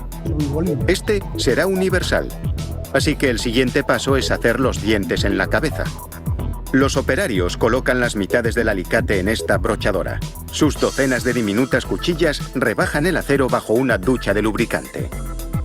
Así que aquí, Cuando las cuchillas se este proceso de fabricación se llama el brochado. De una sola pasada dejan listas las cuchillas que están haciendo aquí en la punta del alicate. retiran, cada mitad ya tiene un buen juego de dientes. Aquí están los dientes que acaban de ser hechos en el proceso de brochado. Y ustedes no han visto que se mueva y se mueva y se mueva la herramienta, no. Simplemente pasa de atrás para adelante. Vamos a volver a poner. Ok.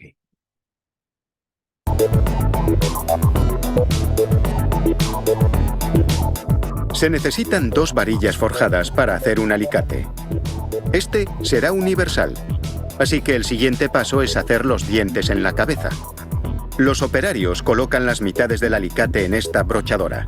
Sus docenas de diminutas cuchillas rebajan el acero bajo una ducha de lubricante. Pasan de arriba abajo y ya está listo. Cuando las cuchillas se retiran, cada mitad ya tiene un buen juego de dientes.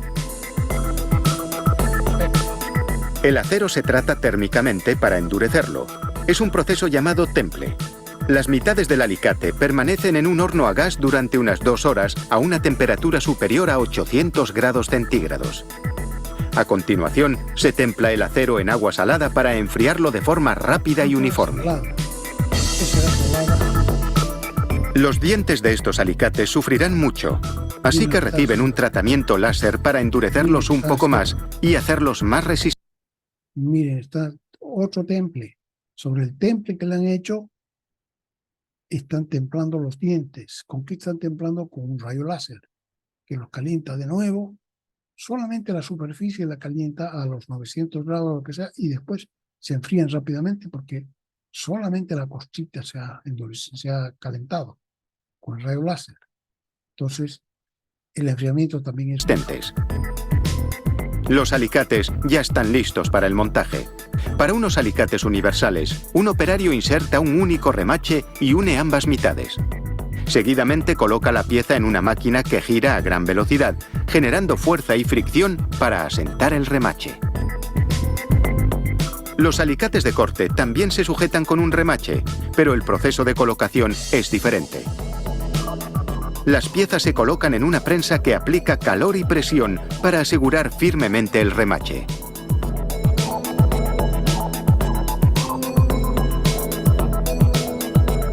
A continuación, los operarios insertan los alicates de corte entre 2 muelas. De nuevo, el lubricante evita que el acero se recaliente, mientras las ruedas rebajan el remache hasta que queda al nivel de la superficie del alicate. Ahora, estos alicates pasan a un horno de gas, donde reciben otras 2 horas de tratamiento térmico, en un proceso llamado temple escalonado. Cuando salen, se enfría en una solución de aceite, pero no salina, como lo era la de los alicates universales. El aceite es un material complejo, de modo que es vital realizar el proceso de tratamiento térmico meticulosamente, si no, el metal sería de calidad inferior. Tras el tratamiento térmico, los alicates pasan por un baño inhibidor del óxido que ayuda a proteger el acero de la corrosión y lubrica los remaches. Un brazo robótico pasa los alicates de uno en uno por una cinta abrasiva para pulir todas las superficies excepto los mangos y darles un acabado impecable.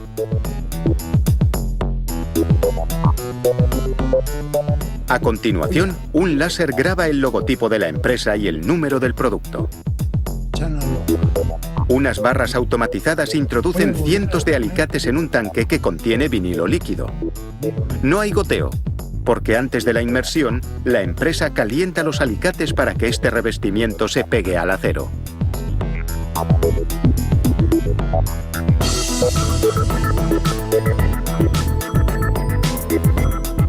Desde aquí, los alicates pasan a un horno.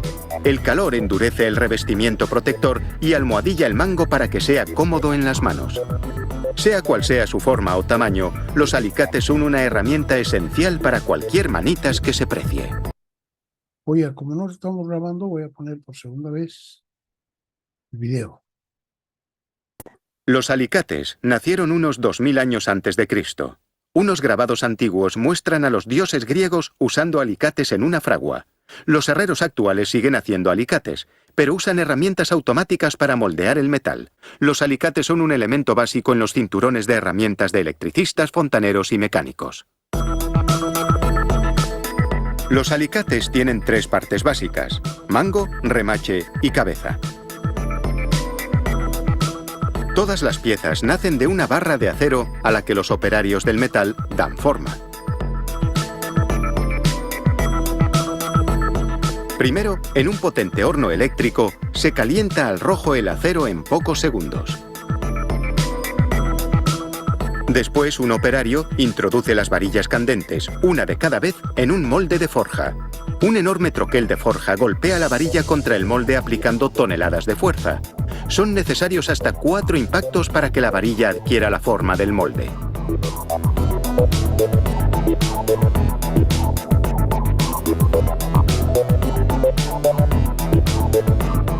Después, la forja se coloca en una prensa que elimina el acero sobrante.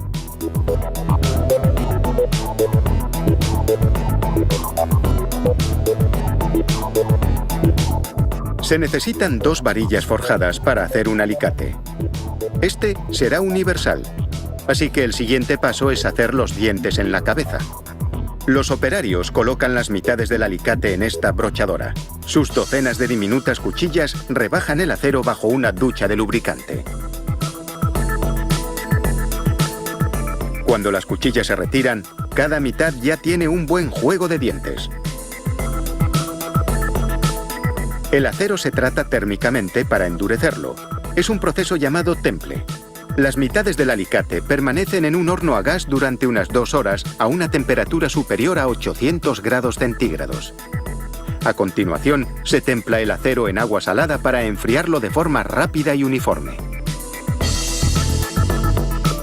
Los dientes de estos alicates sufrirán mucho, así que reciben un tratamiento láser para endurecerlos un poco más y hacerlos más resistentes. Los alicates ya están listos para el montaje. Para unos alicates universales, un operario inserta un único remache y une ambas mitades. Seguidamente coloca la pieza en una máquina que gira a gran velocidad, generando fuerza y fricción para asentar el remache. Los alicates de corte también se sujetan con un remache, pero el proceso de colocación es diferente. Las piezas se colocan en una prensa que aplica calor y presión para asegurar firmemente el remache.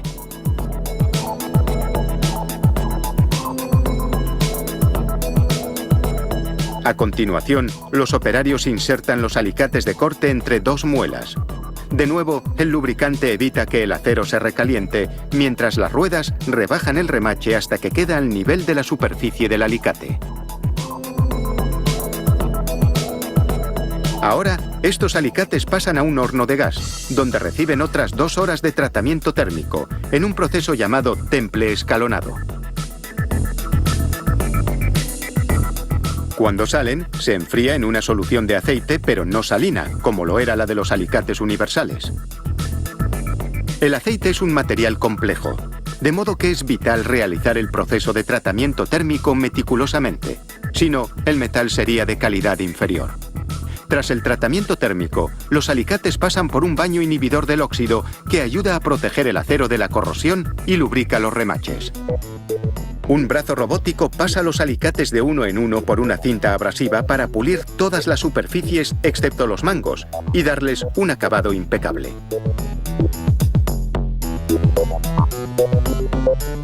A continuación, un láser graba el logotipo de la empresa y el número del producto.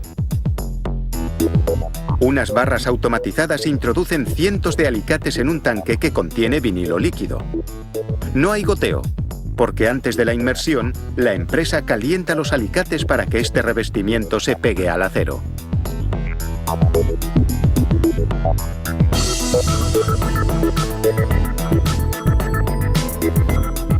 Desde aquí, los alicates pasan a un horno. El calor endurece el revestimiento protector y almohadilla el mango para que sea cómodo en las manos. Sea cual sea su forma o tamaño, los alicates son una herramienta esencial para cualquier manitas que se precie.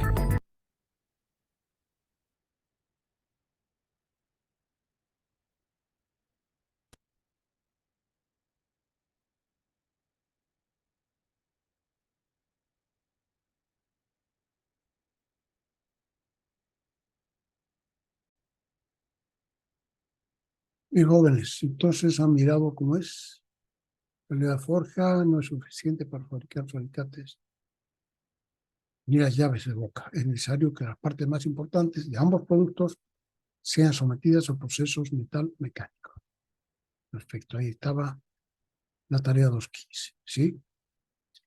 Entonces, con esto cerraríamos aquí procesos estadísticos, acabamos de ver, con lujo de detalles.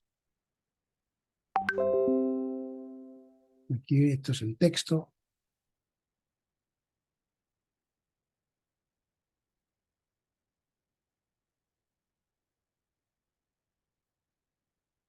Y enseguida tenemos el capítulo que sigue. Capítulo que sigue. Capítulo 2. Ajustes y tolerancias ISO. Entonces eso es lo que vamos a ver, comenzar a ver el lunes. Ajustes y tolerancias ISO. Entonces, esto tiene que ver con el hecho de que nosotros hemos dicho que no hay piezas iguales, que nosotros vamos a dejar de tratar de hacer piezas iguales, sino que vamos a saber, más bien vamos a tomar en cuenta que no son iguales. Entonces tenemos que hacer una ley para fijar la desigualdad que está permitida. Y eso es nuestro capítulo de ajustes y tolerancias que ha hecho la ISO. Muy bien, con eso dejamos de compartir y aparece todo el mundo que está en clase. Fíjense, de los 60 que dijeron presentes, 17 están en clase. 17 participantes, ¿qué les parece? El resto, no sé para qué se metieron a este grupo de ¿cómo se llama? Tecnología mecánica, podrían haber servido al otro, que no les pide ni se exige, pero bueno, no saben lo que quieren. Muy bien, jóvenes, entonces hasta el lunes, que les vaya bien, que tengan un buen fin de semana, aprovechenlo bien. Ingeniero, disculpe, Dígame. la tarea del 206 a 210, ¿es hasta hoy día o hasta el lunes? Pasa que el lunes nos dio la tarea 210. Al lunes tienen que entregarla, ya tienen que entregarla, ¿no? Sí, sí. Ah, ya, ingeniero. Ya. Gracias. Chao. Muchas gracias. Vamos. Hasta luego, ingeniero. Hasta luego, ingeniero. Hasta luego, ingeniero. Adiós.